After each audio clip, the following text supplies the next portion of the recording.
नमस्कार. Home minister powered by Good Knight power active प्लसच्या या भागात मी आदेश बांदेकर आपल्या सगळ्यांचं मनापासून स्वागत करतो. भागीरथी बिल्डिंग, मोरवाडी, पिंपरी, पुणे या ठिकाणी आपण आलेले आहोत. आरती दीपक पाटील या वैदींना भेटणार आहोत, त्यांच्याशी गप्पा मारणार आहोत, त्यांना बोलतं करणार आहोत. जाऊन भेटूया पाटील कुटुंबाला.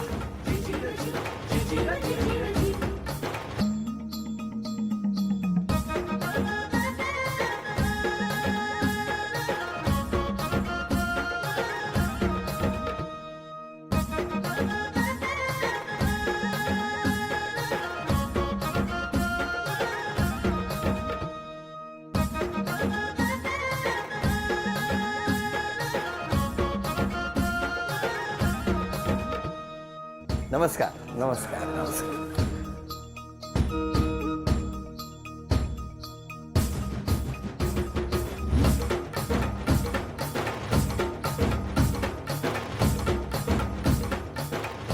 घ्या उखाणा. दोन जीवांचं मिलन, जणू शतजन्माच्या गाठी. दीपकरावांचं नाव घेते आदेश भाऊजींच्या स्वागतासाठी. काय सांगता? नक्कीच.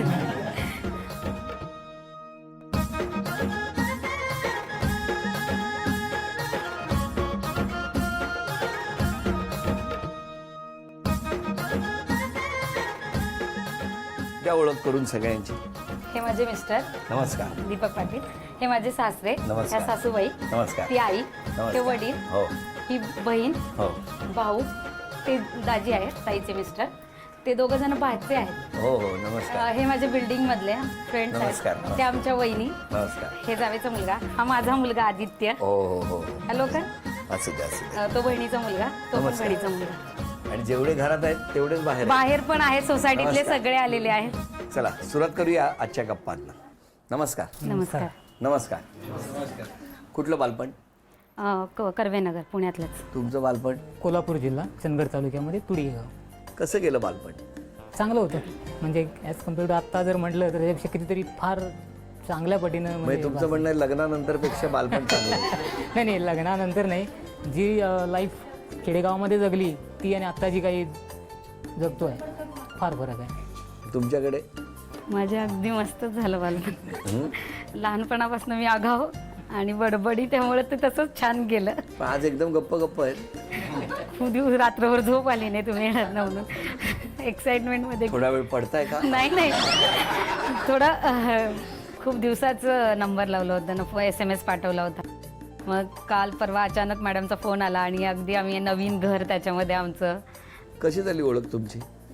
ओळख म्हणजे मी 2007 साली पुण्यामध्ये राहायला आलो आणि मी जिथं राहत होतो त्यांच्यासमोर तिथंच समोर यांचं घर होतं. म्हणजे मी ज्या हॉस्टेलमध्ये राहत होतो, माझ्या घराच्या समोर हॉस्टेल होतं, तिथे हे राहत होते. कोण कोणाच्या घरी समोर राहत होतं? माझ्या घराच्या समोर एक हॉस्टेल होतं, बॉईज हॉस्टेल. तिथे हे राहत होते कॉट बेसिसवर. मग काय झालं? राहू द्या ना त्यांना. काय झालं? मग काही नाही, एकदा असंच सकाळी सकाळी मी थोडं कुठेतरी माझ्या मते असं थोडंसं आठवते की माझं बर्थडे होता आणि मी देवळात चालले होते. तिथे यांनी इस्त्रीचे कपडे आणायला चालले होते. तुम्ही देवळात इस्त्री करायला जायचे? नाही कॉलनीमध्येच दुकान होतं इस्त्रीचं. तुम्ही कशाला इस्त्री स्त्रीला करायला? कपडे देण्यासाठी मी ज्या लेनमधून जात होतो तिथून ती चालली होती. आणि हे ज्या वेळेला गल्लीतून म्हणजे त्या कॉलनीतनं ऑफिसला जातात तेव्हा खूप मांजरी आडव्या जायच्या. तर यांनी त्या गल्लीला म्हणजे कॉलनीला नावच ठेवलं बिल्लीची गल्ली. आणि तिथे नेमकी मी दिसले तर म्हणतात, अरे बापरे, बिल्लीच्या गल्लीत आणखीन एक बिल्लीची भर. मग तुम्ही काय ऐकून घेतलं? नाही, मी न लक्ष दिल्यासारखं केलं आणि गेले निघून. का? तुम्हाला एरवी तर राग यायचा छोट्या छोट्या गोष्टींचा, मग तेव्हा का गप्प राहिले? नाही, असं जास्त लक्ष दिलं नाही. इन जनरल बोलले असेल म्हणून मी निघून गेले. मग नंतर पुढे? पुढे यांच्या घरी एक लग्न कार्यक्रम झाला होता आणि त्यानंतर यांचा जागरण गोंधळाचा कार्यक्रम असतो. तर तिथे मला माझ्या काकूनी सांगितलं होतं की बाहेर आता सगळेजण जागरण गोंधळ करणार आहे, सगळ्यांना कोणाला चहा वगैरे हवा आहे का विचारू नये. आणि हे नुकतेच जेवण करून आले ते मेसवर, तिथे थांबले होते सगळे बॉईज, त्यांचे मित्र वगैरे सगळे. मी सहज इन जनरल सगळ्यांना विचारलं तिथे की कोण कोण चहा घेणार आहे. तर यांना तर बोलायची संधी पाहिजे होती म्हणून यांनी लगेच हात वरती केला. तुम्ही का हात वर केला हो? काहीतरी एक बोलायला पुढं स्कोप मिळावा म्हणून. चहा मिळाला की नाही? का मिळाला. दिला चहा? चहा दिला. चहा बरोबर काय घरातच आलात वाटतं? नाही, तिथे कमिटमेंट केली की मी म्हटलं आमचा चहा घरचा हवा असेल तर तुम्ही इकडे रात्रभर जागरणसाठी थांबायचं म्हणून. तर हो म्हटले आणि गेले. का त्यांना सांगितलं तुम्ही? मग आमचा चहा पिला होता ना. पण चहा पिऊन निघून गेले. हो निघून गेले आणि परत 3-4 दिवस दिसलेच नाही. मग राग नाही आला तुम्हाला? खूप आलता. मी आल्यानंतर जेव्हा भेटले ना नंतर 1-8 दिवसानंतर मी पहिलं विचारलं का आमचा चहा पिऊन गेलात आणि जागरण गोंधळाला पण थांबला नाही. म्हणायला लागल्या मॅडम मी मुंबईला गेलतो असं सांगत होते, मग कामासाठी गेलतो. मॅडम म्हणायची तेव्हा? हो तेव्हा मॅडम म्हणले होते. आता काय म्हणतात? त्याच्यानंतर बेबो म्हणले होते. बेबो काय हो? आणि प्रेमानं बेबो तेव्हा काहीतरी सॉन्ग आलं होतं. मला नाही माहिती काय सॉन्ग आलेलं, माझ्याला नका विचारू तुम्ही. आणि मग त्यानंतर थोडीफार ओळख झाली, मग कॉन्टॅक्ट नंबर एक्सचेंज झालं. कोणाच्या मनात जास्त होतं? मनात तसं दोघांचं पण होतं, पण इनिशिएटिव्ह मी पहिल्यांदा घेतलं. आणि तुम्ही प्रपोज केलं? मी प्रपोज केलं. काय झालं तेव्हा? मी ऑफिसला असं रेग्युलर प्रमाणे ऑफिसला गेलो होतो आणि साधारण 10-11चा वेळ होता तेव्हा मी यांना कॉल केला आणि मग मी माझे फिलिंग एक्सप्रेस केले. मग तेव्हा काय यांनी लगेच रिप्लाय दिला नाही. का हो? त्याच्या आधी त्यांनी नाही का हॉस्टेलच्या रूममधून खिडकीमधून आमची गॅलरी दिसायची, तर एका पेजवर गुलाबाचं फुल काढलं होतं मोठं कार्डशीट पेपरवर. खाली मोबाईल लिहिला, नंबर लिहिला होता आणि वरती लिहिलं होतं आय वॉन्ट मॅरी विथ यू आणि असं दाखवत होते आणि मी फोनवर बोलत होते. मला सांगा, समोरून फक्त एकच खिडकी दिसत होती का? नाही, पण अगदी समोरच्या फ्रंटच होतं लोकेशनमध्ये अरे पण दुसऱ्या कोणीतरी वाचून जर आल्या असत्या घेऊन तर? मी फोनवर बोलत होते, त्यांना वाटलं की मी पाहिल तो कॉन्टॅक्ट नंबर घेऊन किंवा मी तयार होईल पुन्हा असं म्हणायला त्यांना वाटलं होतं. मग आणि मग नंतर फोनवर एकदा प्रपोज पण केलं. विचार करा, तुम्ही खिडकीत होता पण आणखी कोणीतरी तो नंबर घेतला असता आणि ती काय पुष्पमाला घेऊन लग्नासाठी निघून गेले असते तर काय केलं असतं तुम्ही? नसते गेले, आजही नाही जाणार. का? मग त्याच्या ठिकाणी दुसरी असते नाही का? होय. मग तुम्ही होकार कधी दिला? मी साधारण 1 वर्षानंतर होकार दिला. मग काय म्हणाले? त्यांनी डिरेक्टली लग्नासाठीच विचारलं. पहिला पण त्यांनी लग्नासाठीच मागणी घातली आणि नंतरही ते वर्षभर जी काही आमची फ्रेंडशिप होती, आम्ही कॉलेज पण एकत्र केलं, नंतर माझा जॉब त्यांचा जॉब, जेव्हा जेव्हा आम्ही होतो तेव्हा त्यांनी लग्नासाठीच म्हणत होते. पण मला थोडीशी माझ्या घरच्यांची भीती होती, कारण माझं फॅमिली बॅकग्राऊंड थोडं कडक होतं आणि घरात अलाउडच नव्हतं लव्ह मॅरेज वगैरे किंवा मग मुली. कसं काय केलं? मग काही थोडंसं खोट्या पद्धतीने आपलं हे आणि त्यावेळेला कसं होतं की हे माझ्या बहिणीच्या इथं मेस होती, तिथे हे जेवायला पण होते. त्यामुळे तिच्या बॅकग्राऊंड असं करून घेतलं की जेणेकरून यांचा फॅमिलीशी परिचय वाढेल, जेणेकरून यांच्या आईंशी थोडंफार भेटणं, त्यांना ड्रॉप करणं कुठेतरी बाहेर जाताना. त्यांच्या ताईंच्या शेजारीच मेस, त्यांचीच मेस होती, तर तिथं त्यांच्या बाजूलाच रूम घेऊन त्यांच्याकडे जेवण. प्लॅनिंग केलं होतं तुम्ही.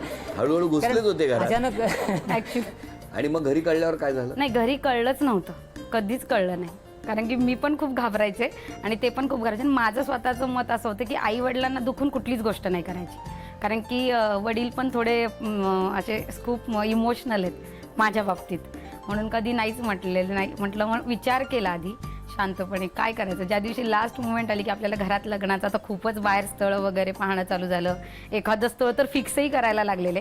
मग त्यावेळेला आम्ही प्लॅन केला की आमच्या घरच्यांना तुमचं स्थळ माझ्या बहिणीकडनं पाठवायचं. मग त्यावेळेला माझ्या बहिणीच्या सासूबाईंना यांनी सांगितलं की काकी मी जेवायला नाही 2-3 दिवस मुलगी पाहायला चाललो गावी. तर ते म्हणले का मग इकडची पाहत नाही, म्हणे पाहतोय पण मिळत नाही. मग त्यांनी सजेस्ट केलं की त्या भाजीवाल्या साठे मावशी आहेत ना, त्यांच्या भावाच्या मुली आहेत बघा म्हणे. माझं नाही नाव घेतलं पण त्यांचं घेतलं होतं त्यांनी. मग यांनी बायोडाटा लिहिला आणि माझ्या आईकडे आणून दिला. आणि तो बायोडाटा पण असा बनवला की हिची आणि माझी लग्नपत्रिका म्हणजे जी कुंडली होती ती अगदीच अपोजिट होती, जमत नव्हती. अरे देवा. नाही, ऍक्च्युली माझा त्या गोष्टीवर खूप विश्वास होता, पत्रिका वगैरे याच्यावर, आणि त्यांनी मला ते सिद्ध पण करून दिलं की पत्रिका जुळणं सगळं नसतं. अगदी आमची रिअलमध्ये 11 गुणच पत्रिका मग आम्ही ती पत्रिका डुप्लिकेट बनवली, ते गुण कसे मिळतील. अगदी ब्राह्मणाला सुद्धा सांगितलं आमच्या घरी आल्यानंतर अशी पत्रिका दाखवेल, तुम्ही जुळती म्हणून सांगा. लग्न व्हावं म्हणून काय काय करतात. पण आता किती वर्ष झाली लग्नाला? 5 पूर्ण 6 झालं. कसं वाटतंय आता? तेव्हा जसं वाटत होतं तसंच आता वाटतंय. पण मग घरी घरच्यांनी हो, नंतर मग त्यांच्याकडे बायोडाटा पाठवला ना, मग यांनी आमचं प्री प्लॅन होतं. मग मीच एक दिवस ती जी भाजीला पिशवी न्यायची जी बॅग, ती बॅग घेतली मुद्दामून आणि त्यातले ती बायोडाटा मुद्दामून माझ्याच हाताला पडला. अगं म्हटलं हा कोणाचा बायोडाटा आहे? मग आई म्हणते की तो नाही का समोर तो असा काळाचा दीपक आहे त्याचा बायोडाटा आहे. मी वाचला वगैरे आणि मी म्हटलं छान आहे की गं. म्हणते अगं बाई चांगला वाटला तुला? म्हटलं हो. आणि ती मग विचारू का? म्हटलं विचार, चांगला वाटतोय मुलगा. हो, आणि मग तिने सकाळी विचारलं सुद्धा, सिरियसली तिने फोन आपल्याला तेच पाहिजे होतं. मग हे काय म्हणाले? हे आले लगेच दुकानावर, माझ्या आईचा फोन आल्यावर, आणि मी सांगितलं होतं माझ्या आई तुम्हाला विचारणार आहे म्हणून. हा, मग आलात तुम्ही? हो, हे आले लगेच पळत. मग आई काय म्हणाली? आईनी विचारलं की आमचीच मुलगी आहे, मग बघायचं का? म्हटलं चालेल, हरकत नाही म्हटलं. हा, तुम्हाला बरंच झालं. मग त्याच्यानंतर आईनं थोडं सुरुवात केली. काय बघताय ना? त्याच्यानंतर एक 8-10 दिवस सगळं व्यवस्थित, की प्री प्लॅनिंग सगळं चाललंय, पण वडील पण तयार झालते, पण काय सडनली झालं माहीत नाही. कोण भेटलं, कोणी काय सांगितलं, ते इतके चिडले, एवढ्या लांब मुलगी देते का, मुलगा कुठचा, काय कसा काय वगैरे असं म्हणायला लागले. मग थोडे ते पण आम्ही दोघंही घाबरलो, कारण की वडिलांचंच नाही आलं. जिथे आम्ही एवढं सगळा प्लॅन केला होता तिथेच पुन्हा हेच झालं, पूर्ण डिसमिस झालं. मग 15 दिवस वडील माझ्याशी बोलायचे नाही, घरात कोणीच बोलायचं नाही. मी म्हणायचे करेल तर तोच मुलगा. आतापर्यंत मला मुलगा पसंत होत नव्हता, आता मी मुलगा पसंत केला तर तुम्ही लोक का नाही म्हणताय. त्याच्यानंतर मामा आले माझे अचानक. मग मामांना मी सांगितलं. बरं. मग मामांनी यांना भेटले. तुमच्या घरी काय कसं कळलं? मी घरी असं काही सांगितलं नव्हतं डायरेक्टली की पसंत आहे वगैरे, पण माझ्या पाहण्यात एक मुलगी आहे आणि त्यांचा पण काही तसा विरोध नव्हता, कारण मी सिटीमध्ये राहणार आहे, ते गावी राहणार नेटिव्ह प्लेसला. तर ते म्हटले तुला जसं सुटेबल, म्हणजे तुला जी सपोर्ट होईल तिकडे सिटीमध्ये राहायला मदत होईल अशी तू बघ. मग आता कसं वाटतंय तुम्हाला? छान, म्हणजे 5 वर्षात कशी साथ दिली? चांगली झालेली. या दोघांनाही शुभेच्छा देऊया. 5 वर्ष इथपर्यंत तर गप्पा आता ऐकल्या, पण यानंतरच्या टप्प्यावरती बक्षीस मिळणार का वहिनींना ते बघणार आहोत. घरात काही चिठ्ठ्या लपवून ठेवले. एक चिठ्ठी मी तुम्हाला सांगणार, त्या चिठ्ठीवरून एक एक चिठ्ठी शोधत चांदीची अन्नपूर्णा घेऊन यायची 1 मिनिटामध्ये. भातुकलीच्या खेळामधली राजा आणि राणी. वेळ सुरू झाली. निसर्ग चित्र.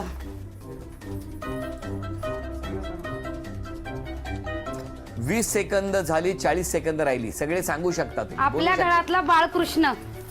आपल्या घरातला बाळकृष्ण. तिथे काहीच नाहीये. कुठे बघा?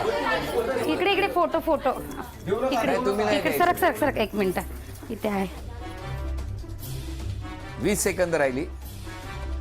धुलाई यंत्र. 10, वॉशिंग मशीन. 9, 8, 7, 6, 5, 4, 3, 2. अभिनंदन. चांदीचं नाणं तुम्हाला. थँक्यू. हा चांदीचा कुंकवाचा करंडा मिळाला. अभिनंदन.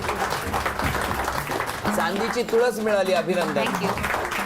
आणि तुमच्या घरामध्ये चांदीची अन्नपूर्णा सुद्धा आलेली आहे. अभिनंदन. जर आईकडे द्याव माईक. हे काय काय पराक्रम बघितले आज आम्ही ऐकले. काय वाटतं या दोघांबद्दल? पाहुणे माझ्याकडे यायचे कांदा आणि काकडी न्यायला. एक अशी बोलता बोलता ओळख झाली. मला म्हणले मला एक मुलगी बघा तुमच्या इकडं. तर मग मी म्हणलं आपल्या मुलीला दुसरीकडे देण्यापेक्षा पाहुणे चांगले बिनविसणे असं. मग मी म्हणलं हाय मुलगी. पाहुणे परत दुसऱ्या रविवारी सुट्टीच्या दिवशी आले माझ्याकडं. तर मला मुलगा योग्य वाटला. वागणूक त्याची राहणीमान व्यवस्थित वाटली. त्यांचं गाव एवढंच की लांब होतं. तर म्हणलं जाऊ दे ना, 6 महिन्यानंतर जाते ना गावाला. तर मग म्हणलं आहे मुलगी. त्यांना पण माझं मनातलं मी बोलले, त्यांना पटलं. आता कसं वाटतंय? आता 1 नंबर. जावई कसे? जावई छान. द्या यांच्या आईकडे द्या. चांगली आहे प्रेमळ. प्रेमळ आहे सून. होय, खूप बोलती. खूप बोलते. होय? थोडी रागावते बी, थोडी रागावते बी. थोडी हे बी करते. होय ना, पण चांगली आहे. चांगली आहे. हो, द्या पाठीने. तशी मायाळी आहे सून, पण जरा रागीट आहे. हां. काहीतरी मिळून नसलं तरी मुलावर राग काढते. अशी जरा स्वभाव नाही, होय. आणि तेवढी प्रेमळ बी आहे. होय. हा. वा वा. स्वभाव चांगला आहे. केव्हा अचानक राग येतो आणि अचानक शांत पण होते मामी. पंख्याचे रेग्युलेटर सारखे आहे. हा हो, खरंच.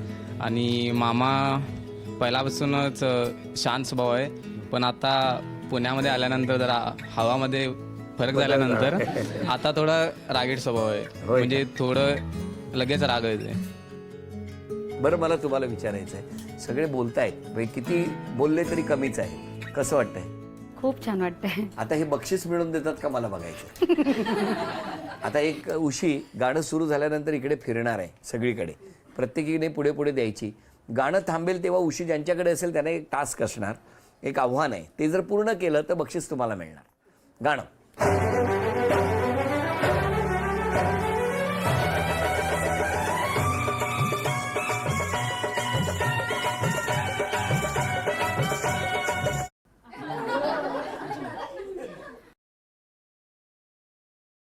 चेंडू एक टप्पा टाकून समोर गोल केलेल्या चटईत थांबला पाहिजे.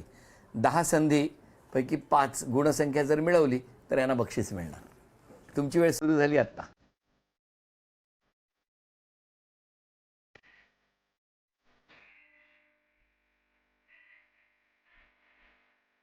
ए अरे अरे.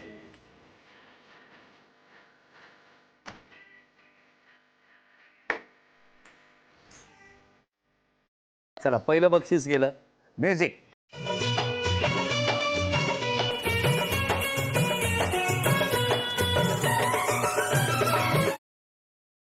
पुढे पुढे पुढे पुढे आहेत त्या. समोर असलेल्या त्रिकोणी भांड्यामध्ये शटलकॉक टाकायचे आहेत. 10 संधी, 5 गुण मिळाले तर वहिनींना बक्षीस. बघूया आता ह्या काय करतात. 1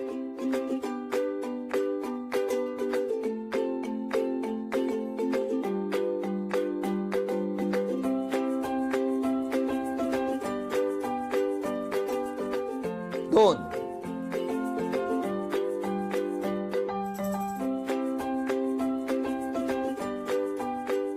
3 4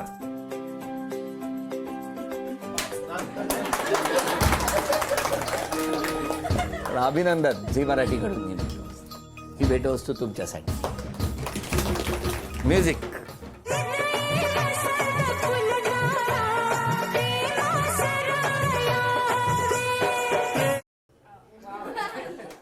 समोर असलेल्या टेबलवर चौकोनात सोंगट्या थांबल्या पाहिजेत. 5 गुण मिळणार का बघायचे. चला खेळा.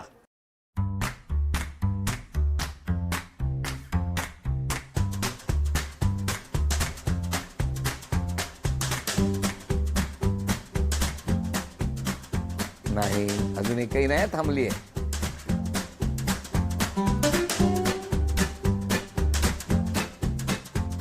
एक 2 नाही, संधी होती पण काही हरकत नाही. आरोप खूप केले त्या सगळ्यांनी तुमच्यावर. बघूया तर कुठला कुठला आरोप आहे. लोकांवर खूप विश्वास ठेवता. हो आहे, हा एक खूप मोठा दुर्गुण आहे माझा, मला मान्य आहे. कोणत्याही गोष्टीची पूर्वतयारी करत नाही. जास्त मान्य नाही हा.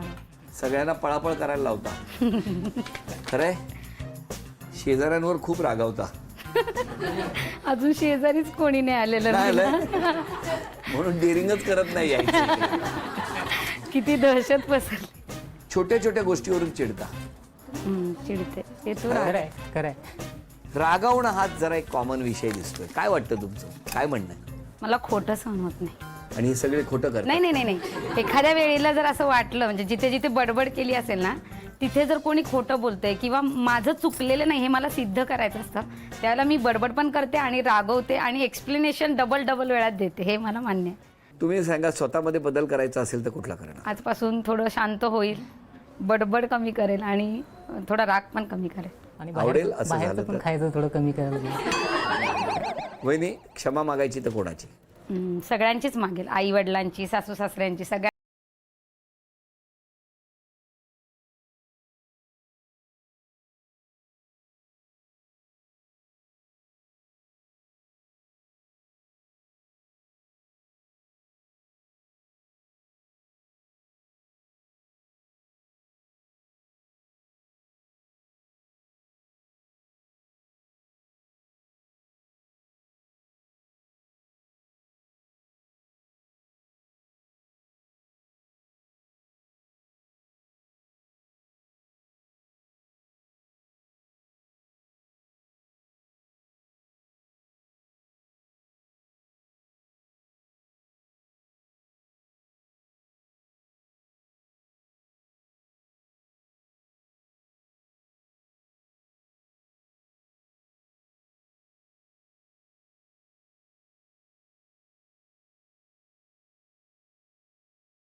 ती दहशत आहे आणि मी घेऊन जाणार आहे काचेची हंडी.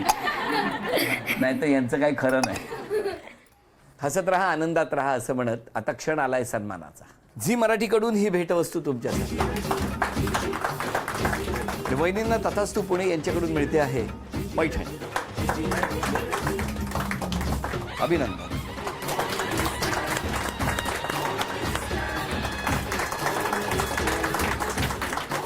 आजचा भाग इथेच संपवूया आणि पुन्हा भेटूया अशीच एक पैठणी घेऊन होम मिनिस्टरच्याच पुढच्या भागात.